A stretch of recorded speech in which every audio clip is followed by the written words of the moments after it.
chill-chill lang po. Medyo, ano po, hindi po matrabaho dito.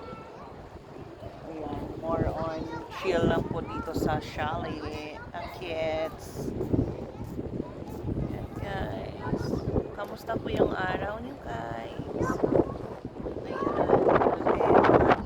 Ay, sus ko, Lord, parang nadadaan ko ng parang na siya naliligo.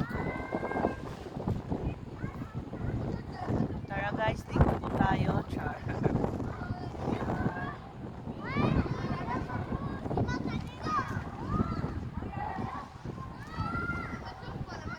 Kamusta po kayo guys? Ako, eto. Talagang ano lang, 2 or 3 days na stay ko dito sa chalet. Parang ano siya, talagang nakatulong din sa akin kasi ayan, kahit pa paano nakashield ko ako, naka-relax. Ayan guys, masilaw ang init. Hindi ko nadala yung ano, tawag dito, sunglass ko, char.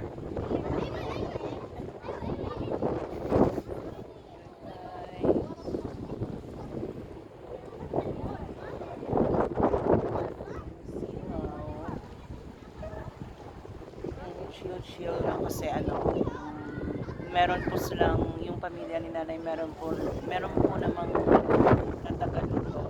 Tapos minsan yan, ano, nag-order din sila ng pagkain sa labas. Kaya wala siyang masyadong hugasin. Tsaka meron naman silang ano dito, taga-linis sa loob ng ano, ng bahay everyday. Kaya ano, hindi siya matrabaho dito. Chill lang po ako.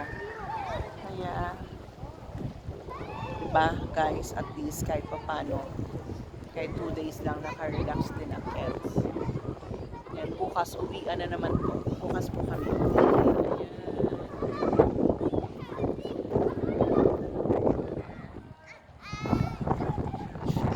Mas maganda siguro guys pag may ano, pag may katabi ako dito, char, may kasama, char, ganun.